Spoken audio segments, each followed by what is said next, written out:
We'll begin with next question, that is question number 7. What will be the energy of each photon in monochromatic light of frequency 5 into 10 raised to 14 hertz? बहुत simple सा question है ये, extremely simple question. So they're asking you what is the energy of each photon in a monochromatic light of frequency 5 into 10 raised to 14 hertz. तो basically आपको given parameter में frequency दिया है. So you have frequency of 5 into 10 raised to 14 hertz. And you are just supposed to find out what is energy. So obviously आप सबको पता है अब what is the formula of energy? E equal to h2. That is extremely simple question. तो it is nothing. सिर्फ आपको h की value पता होनी चाहिए. 6.63 into 10 raised to minus 34 और फ्रीक्वेंसी है 5 into 10 raised to 14. तो E equal to 10 raised to minus 34 और plus 14 is 10 raised to minus 20. 6.63 into 5, 6 is 50. 63 5 is 315. So 0.63 into 5 is 3.15. 3.15 और 30, तो 33.15 into 10 raised to minus 4. ये आ गया आपके पास जूल में. तो E equal to 3.315 into 10 raised to minus 19 joule. 3.31 into 10 raised to minus 19 joule हो गया. EV में चाहिए तो क्या करते हो? divide by 1.6 into 10 raised to minus 19. तो 10 raised to 1.6 into 10 raised to minus 19 से डिवाइड करोगे तो EV में आ जाएगा 1.6 2 3.2.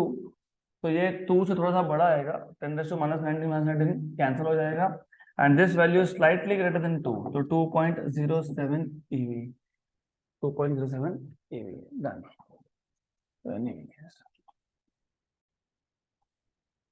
Next question. So this was extremely simple question. Nothing. A equal to h nu and then convert energy into EV. अगला question. Question number 8. Observations from an experiment on photoelectric effect for the stopping potential by varying incident frequency were plotted. तो अभी इन्होंने ऐसा बोला है, observations from an experiment on photoelectric effect for stopping potential by varying the incident frequency were plotted. तो अगर आपको याद होगा हमारे पास टोटल 4 ग्राफ थे. एक था effect of frequency on photoelectric current, एक था effect of intensity on current, एक था effect of collector plate potential on current, और एक जो लास्ट हमने देखा था it was graph of stopping potential versus frequency. तो यहाँ पे उस ग्राफ की बात हो रही है क्योंकि उन्होंने क्लियरली मेंशन किया है from the experiment of photoelectric effect you are basically plotting stopping potential and frequency. Because क्या बोला है?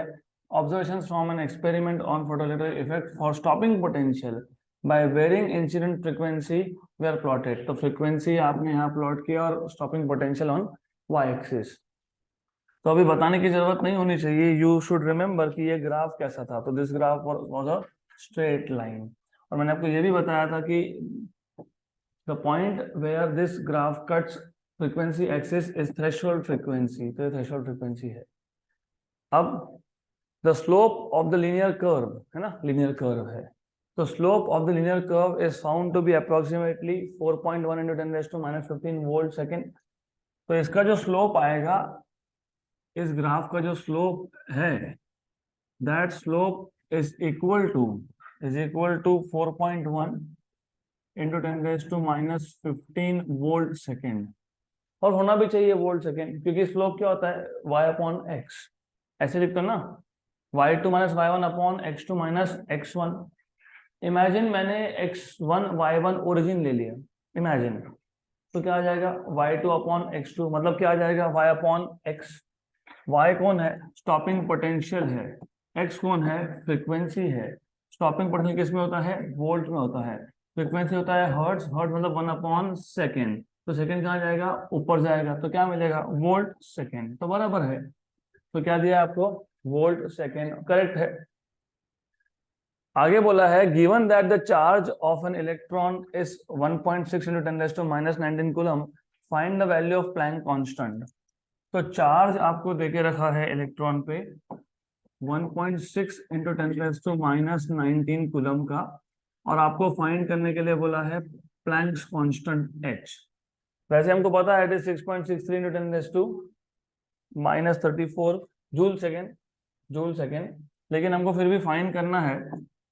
तो you are suppose to find out this with the help of slope, क्योंकि गिवन क्या है, स्लोप है, तो दे आर एक्सपेक्टिंग कि आपको ये वैल्यू फाइंड करना है फ्रॉम स्लोप। तो अभी ये वैल्यू स्लोप से कैसा फाइंड होगा, पहले यू हैव टू थिंक। तो first of all photo electric equation याद होना चाहिए। What is photo electric equation, kinetic energy, maximum kinetic energy is equal to h nu minus phi 0, where phi 0 is work function. Then kinetic energy is equal to h nu minus work function is h nu 0. लेकिन आपको याद होना चाहिए था कि maximum kinetic energy क्या होता है, ev0, तो ये क्या आता है, ev0। अब ये क्यों कर रहे हैं, जस्ट 1 मिनट में क्लियर हो जाएगा। आप यू नो स्ट्रेट लाइन का इक्वेशन क्या होता है, y equal to m x plus c. यहाँ पे y पे कौन है, स्टॉपिंग पोटेंशियल, मतलब है तो कलेक्टर प्लेट पोटेंशियल, लेकिन कलेक्टर प्लेट पोटेंशियल का एक पर्टिकुलर वैल्यू होता है स्टॉपिंग पोटेंशियल। तो y एक्सिस पे कौन है, स्टॉपिंग पोटेंशियल है। तो y इक्वल टू, तो मुझे लेफ्ट हैंड साइड में सिर्फ क्या रखना चाहिए, y मतलब कौन, v0, मतलब e नहीं चाहिए, तो डिवाइड कर दो।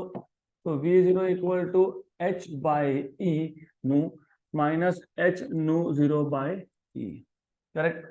अब यू मस्ट नो कि ये थ्रेशोल्ड फ्रीक्वेंसी है, और थ्रेशोल्ड फ्रीक्वेंसी के लिए हम बार बार बोलते थे certain minimum value, certain minimum value, मतलब ये फिक्स वैल्यू है, कौन है, कांस्टेंट है। h कौन है, कांस्टेंट है, e कौन है, कांस्टेंट है, तो ये पूरा का पूरा क्या है, कांस्टेंट है। तो y equal to m x plus c, जो c होता है वो क्या होता है, कांस्टेंट इंटरसेप्ट होता है ना, y इंटरसेप्ट, तो ये भी क्या है, इंटरसेप्ट है, right. y equal to m x, y कौन है, v0, x कौन है, फ्रीक्वेंसी, तो ये कौन हो गया, m हो गया ना ये। तो कंपेयरिंग विथ, इसलिए इसलिए ऐसा है कि आप ग्राफ में कौन से एक्सिस पे क्या प्लॉट कर रहे हो पता होना चाहिए। y मतलब v0 है, x मतलब न्यू है, तो x के साथ जो भी कुछ होगा वो क्या होगा, स्लोप होगा। तो y equal to m x plus c, तो यहाँ से हमको c मिल गया minus h nu 0 by e, तो नेगेटिव ही आ रहा है ना इंटरसेप्ट, तो ये इंटरसेप्ट कितना है, h nu 0 by e with a minus sign, ये नेगेटिव इंटरसेप्ट है, बराबर है, राइट। तो जब आप कंपेयर करोगे, therefore what you get is slope m equal to कितना आ गया, h by e, slope m is equal to h by e, लेकिन स्लोप की वैल्यू तो दे के रखी है हमको, कितनी है, 4.1 इंटू 10⁻−15, तो हमको क्या फाइंड करना था, h, तो h क्या आ जाएगा, 4.1 इंटू 10⁻−15 इंटू ई, तो therefore h equal to 4.1 into 10 raised to minus 15 into 1.6 into 10 raised to minus 19, 1.6 4 का 6.4, 1.61 का 1.6, तो 6.4 में नहीं 0.16, तो अगर आप 6.4 में 0.16 ऐड करते हो तो 6.56 हो जाता है into 10 raise to minus 34 joule second, 6.56 into 10 raise to minus 34 joule second. जिनको अभी भी नहीं समझ में आया तो 1 मिनट और ध्यान दो, मैं वापस रिपीट कर देता हूँ। हमको बोला है observations from experiment on photo electric effect for stopping potential by varying incident frequency were plotted. तो 4 ग्राफ में से जो चौथा ग्राफ था जिसमें आप करंट नहीं प्लॉट करते हो, आप क्या प्लॉट करते हो, स्टॉपिंग पोटेंशियल और फ्रीक्वेंसी, तो वो ग्राफ प्लॉट किया है from observations of photo electric effect. तो हमको पता होना चाहिए कैसा दिखता है, स्ट्रेट लाइन। अगर स्ट्रेट लाइन पता है तो समझेगा करना क्या है आगे।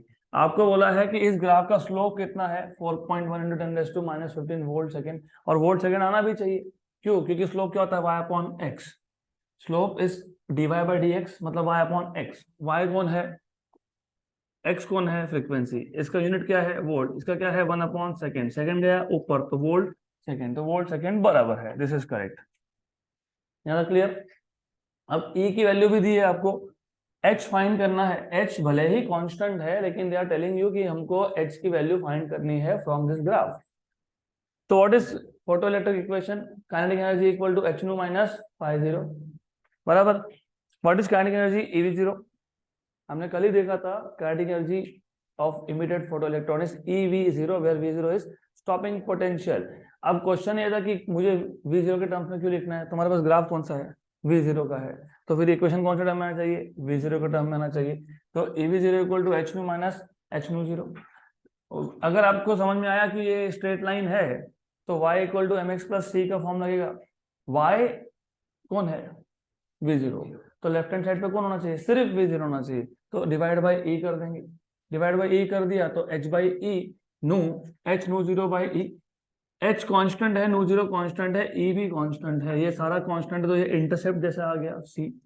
और V0 इज y, नू इज x, तो स्लोप कौन आ गया, h बाई e। लेकिन स्लोप की वैल्यू दी थी हमको 4.1 इंटू 10 रेज़ टू माइनस 15, तो h equal to 4.1 into 10 raise to minus 15 into e, e की वैल्यू भी दी है, सब्स्टिट्यूट करो और सॉल्व करो, हो गया क्वेश्चन खत्म। नेक्स्ट क्वेश्चन,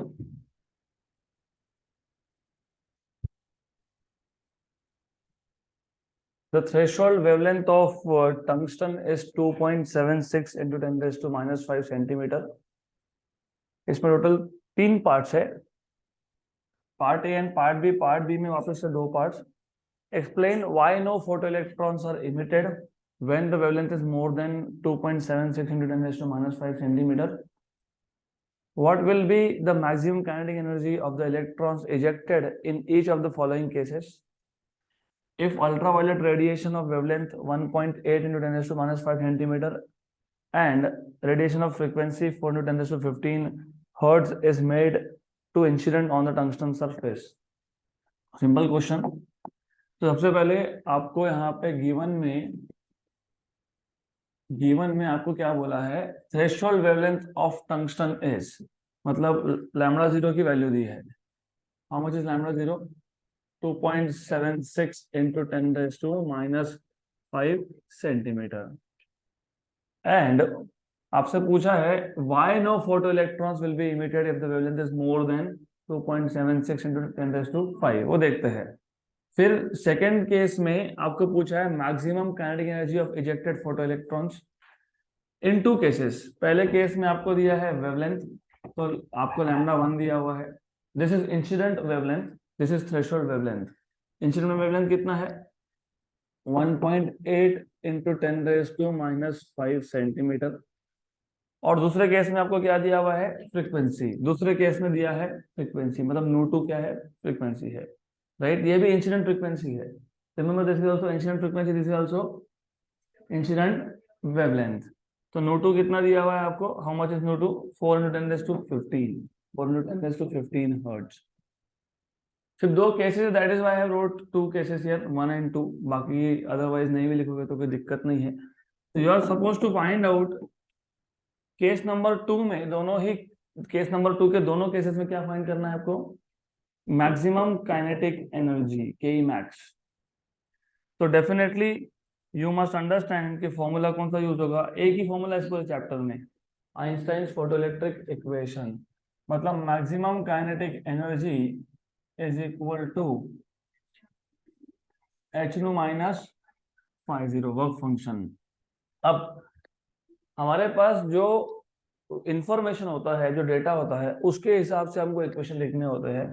तो यहाँ पे फाई जीरो तो डायरेक्ट दिया है नहीं हमको, तो अगर फाई जीरो नहीं दिया है तो अगर आपको याद होगा वर्क फंक्शन था, याद है क्या, एच नू जीरो, एच नू जीरो। लेकिन हमारे पास नू जीरो भी नहीं है, हमारे पास थ्रेशोल्ड वेवलेंथ है, तो एच नू, और पता है फ्रीक्वेंसी सी बाय लैम्डा, तो h c by lambda zero. तो इतना पता होना चाहिए। एक केस में हम लोग h nu minus h c by lambda zero लिखेंगे, एक केस में हम h c by lambda minus h c by lambda zero लिखेंगे। क्यों, क्योंकि पहले केस में हमारे पास वेवलेंथ है, तो पहले केस में वेवलेंथ, तो नू की जगह पे क्या लिखोगे, सी बाय लैम्डा, फ्रीक्वेंसी यहाँ पे c बाय लैम्डा, दूसरे केस में हमारे पास डायरेक्टली फ्रीक्वेंसी है, तो डन। अब जो पहला केस है इसका, पहले केस में इंसिडेंट फ्रीक्वेंसी कितना दिया हुआ है आपको, 2.76 इंटू 10⁻⁻⁵, बराबर? नहीं, गलत, ये थ्रेशोल्ड फ्रीक्वेंसी है, थ्रेशोल्ड वेवलेंथ है, ये इंसिडेंट वेवलेंथ नहीं है। ये कौन है? थ्रेशोल्ड। क्लियरली बोला है, explain why no photo electrons are emitted when the wavelength is more than 2.76 into 10⁻⁵।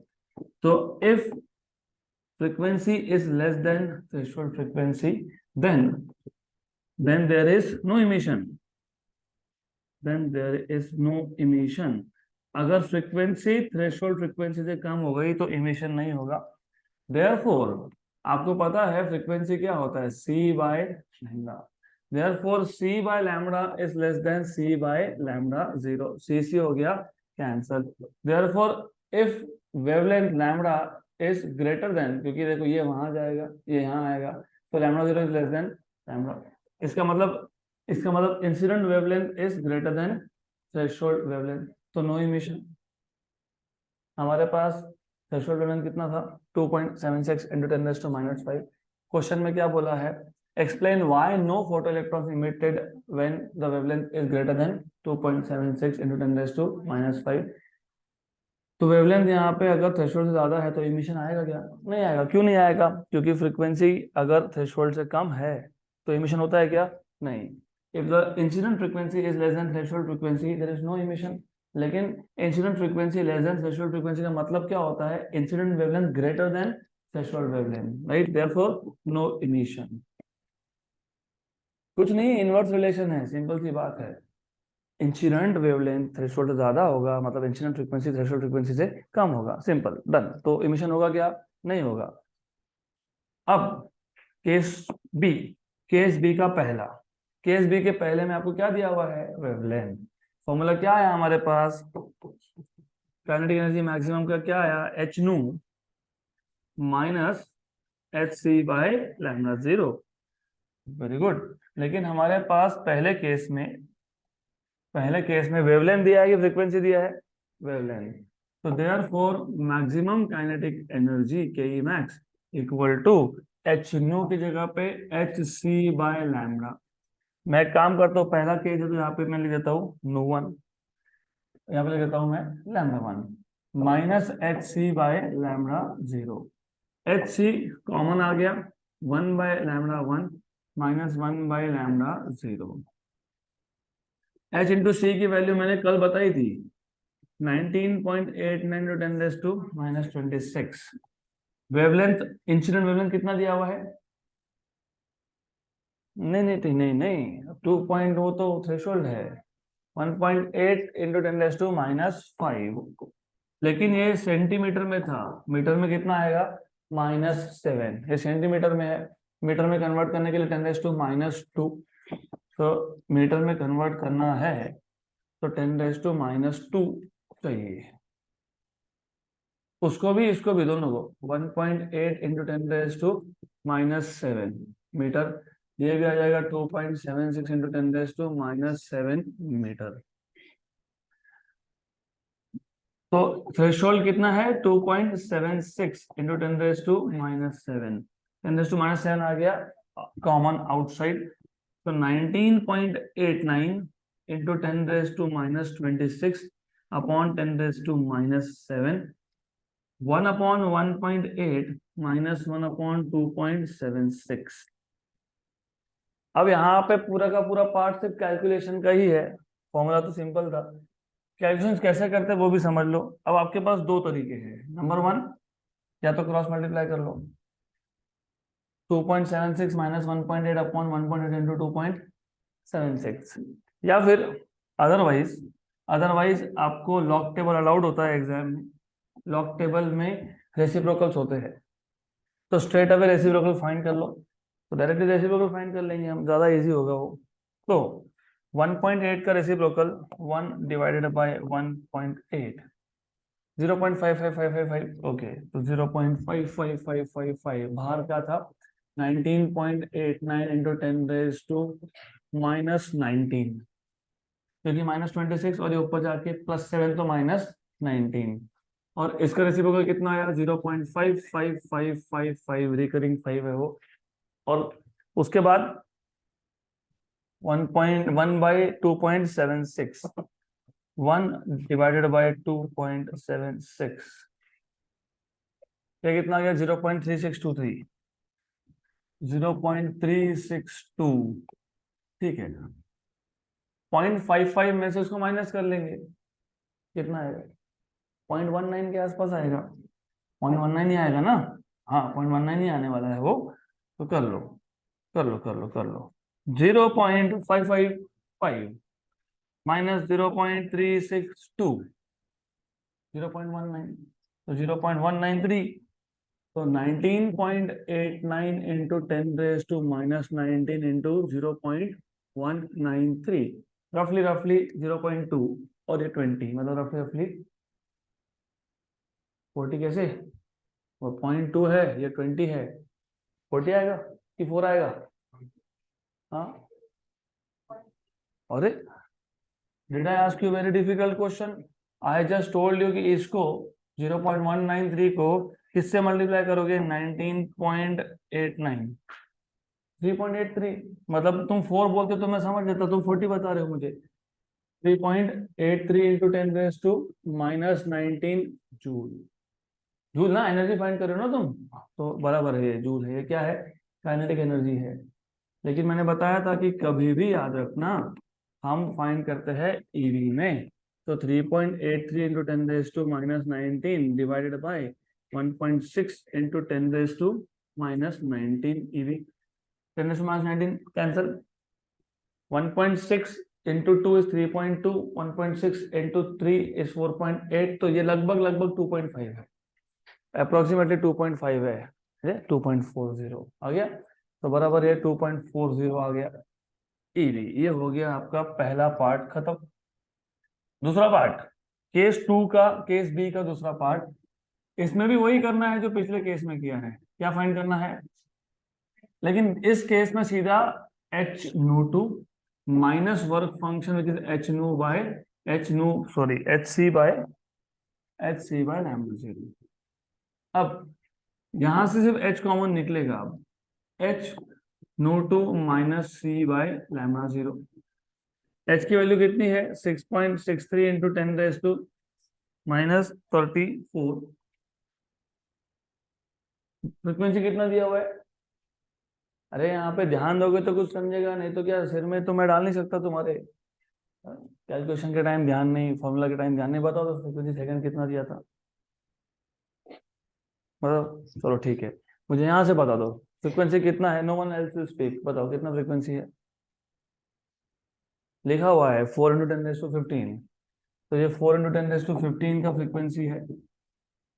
What is the value of c, speed of light बताओ मेरे को। Speed of light in vacuum कितना होता है? 10 लाख किलोमीटर पर second, बराबर। 3 इंटू 10⁻8, 3 लाख किलोमीटर पर second, 3 into 10⁻8 metre पर सेकेंड। और थ्रेशोल्ड फ्रिक्वेंसी कितना दिया है? 2.76 इंटू 10⁻⁻7, 5 मत बोल देना यहाँ पे। तो लुक, ये ऊपर 8 है, ये 10⁻⁻7 है, ऊपर जाके क्या होगा? +7 होगा, तो 8 और 7 15, और ये 15 कॉमन। तो 6.63 इंटू 10⁻34 इंटू 10⁻15, क्या बचा? 4 माइनस 3/2.76। अगर आपको कैलकुलेटर नहीं यूज करना है तो 2.76 और 2.75 बना दो, क्योंकि ये बन जाएगा फैक्टर ऑफ 0.25। 0.25 10 जाइज 2.5, 0.25 11 जाइज 2.75 एंड 12 जाइज 3, तो 12/11।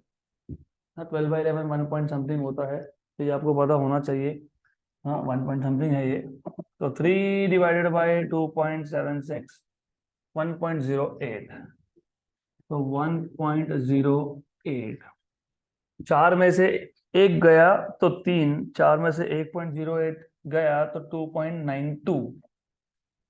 So this is 6.63 into 2.92 into 10⁻⁻34 plus 15 is -19। ये आ गया जूल में। हमको आंसर चाहिए होता है ईवी में। तो सेकंड केस में आ जाएगा ये 6.63 into 2.92 into 10⁻⁻19 divided by 1.6 into 10⁻⁻19। ये कैंसिल हो गया 10⁻⁻19। ये रफली रफली 1.4 था, बताया था ना 1.64 था, एक्चुअली 4.14 होता है, ये हमने ऑलरेडी करके रखा है। ये 4.14 इंटू रफली रफली 3, रफली रफली 3, 12 के आसपास आना चाहिए, 12 एवी के आसपास आना चाहिए, है 12 एवी के आसपास, 12.07 eV, 12.07 eV. Done, this is how you are supposed to solve this question.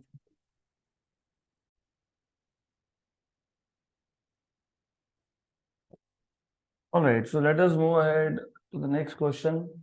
तो overall as you can see सारे ही क्वेश्चंस में यही फॉर्मूला है, सिर्फ अलग अलग फॉर्म है। कहीं पे एच नू -50, कहीं पे एच नू -H0, कहीं पे एच नू -HC/λ0, कहीं पे HC/λ -HC/λ0। तो एक ही फॉर्मूला रिपीट होगा। अगला question, photo current recorded in the microammeter in an experimental setup of photoelectric effect vanishes when the retarding potential is more than 0.8 volt। तो करंट जीरो कौन से पोटेंशियल के लिए होता है? Stopping potential. तो ये 0.8 कौन है? स्टॉपिंग पोटेंशियल है। If the wavelength of incident radiation is 4950 angstrom, तो पहले केस में इंसिडेंट वेवलेंथ कितना है? 4950 angstrom. If the source of incident radiation is changed, मतलब वेवलेंथ चेंज कर रहे हो, मतलब फ्रीक्वेंसी चेंज कर रहे हो, मतलब स्टॉपिंग पोटेंशियल चेंज होगा। The stopping potential turns out to be 1.2 volt. Find the work function of the cathode material and the wavelength of the second source. Material आपने चेंज नहीं किया था, कैथोड मतलब इमीटर, आपने इमीटर प्लेट चेंज किया क्या? नहीं, आपने सिर्फ क्या चेंज किया? सोर्स। तो वर्क फंक्शन तो वही रहेगा जो पहले केस में है और दूसरे केस में है, वो रहेगा सेम।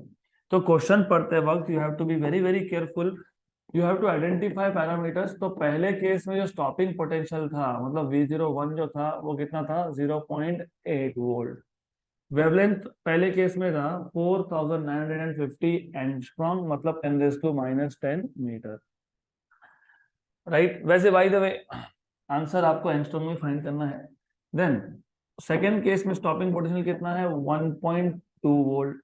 आपको फाइंड करने के लिए क्या बोला है? आपको फाइंड करने के लिए सबसे पहले बोला है वर्क फंक्शन, मतलब 50, और दूसरे केस में पूछा है what is the wavelength, λ2।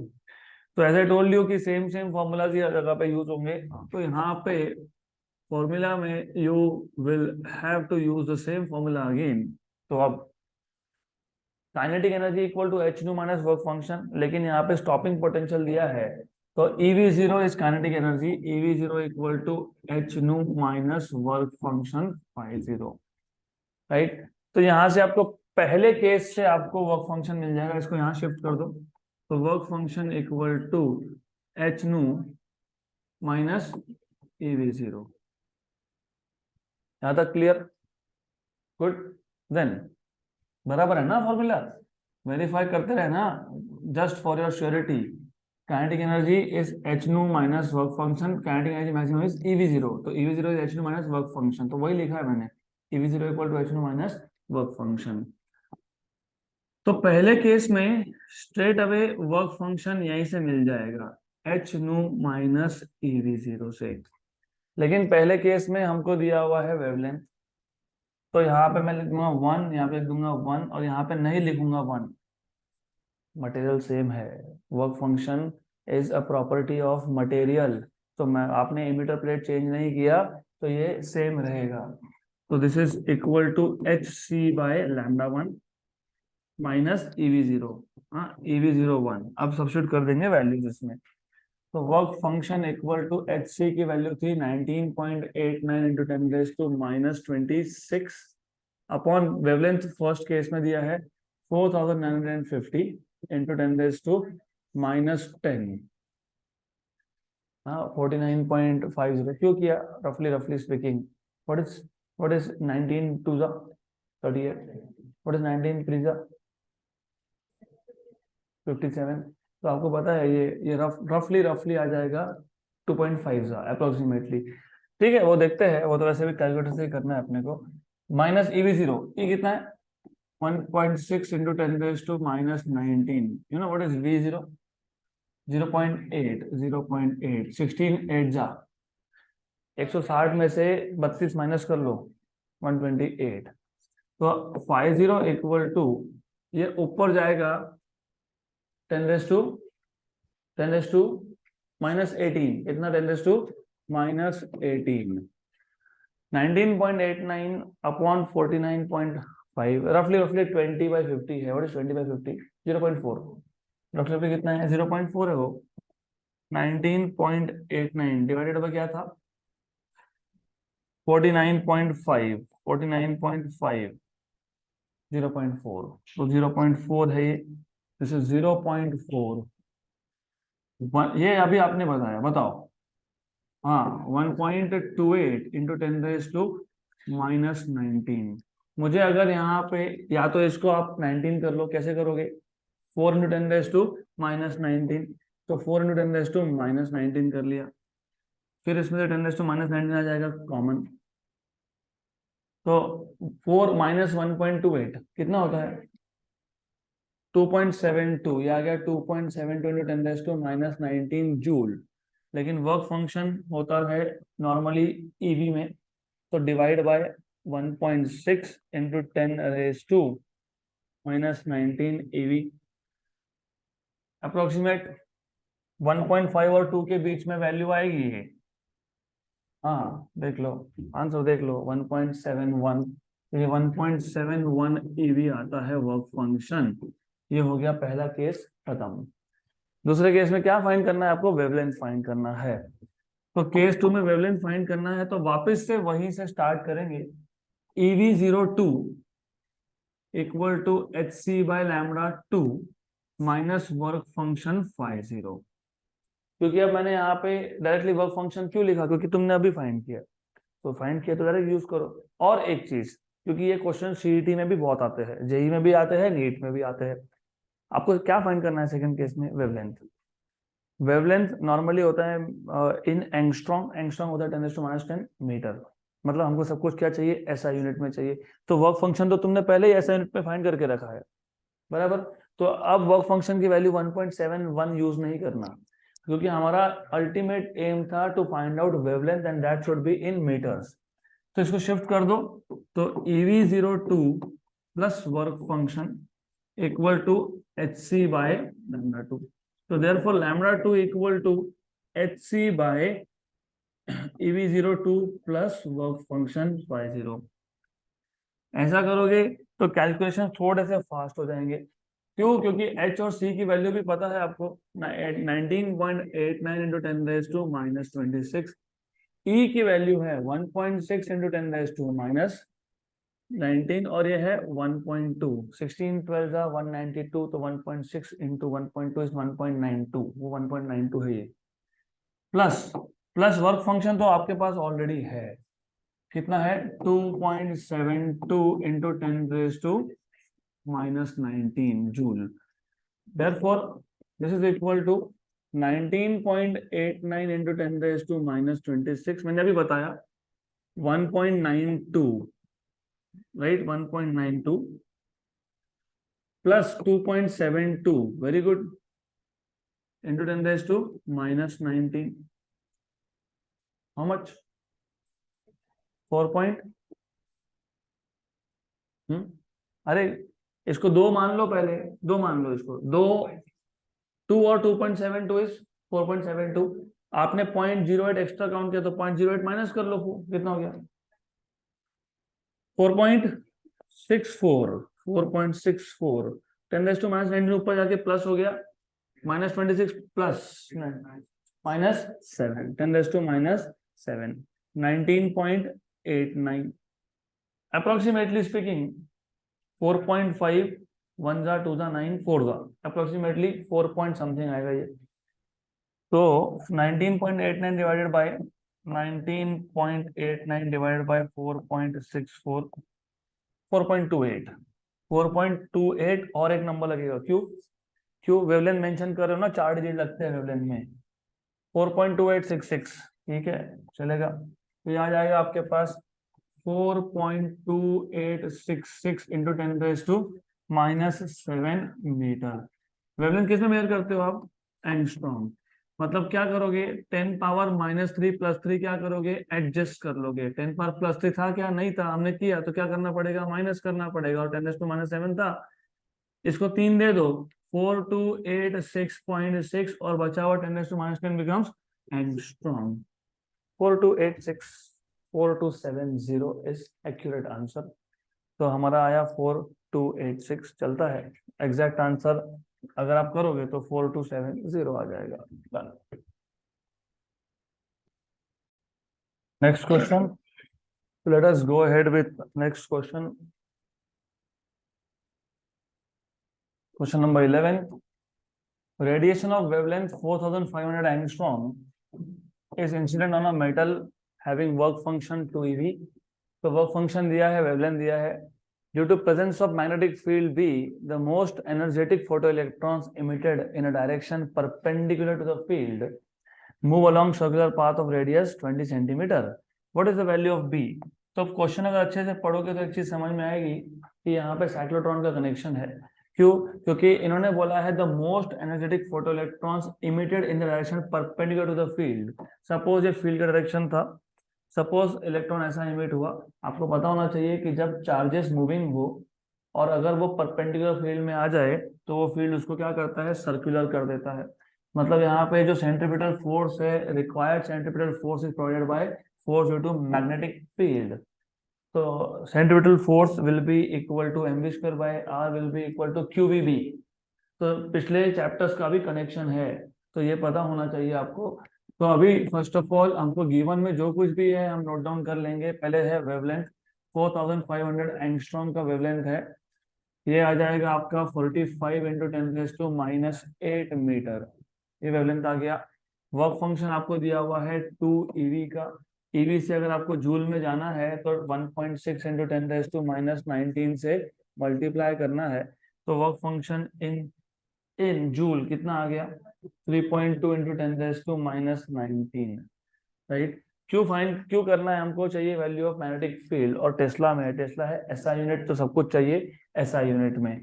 Radius आपको दिया हुआ है, radius of circular path is 20 centimetre, मतलब 20 इंटू 10⁻2 मीटर, मतलब 2 इंटू 10⁻1 मीटर।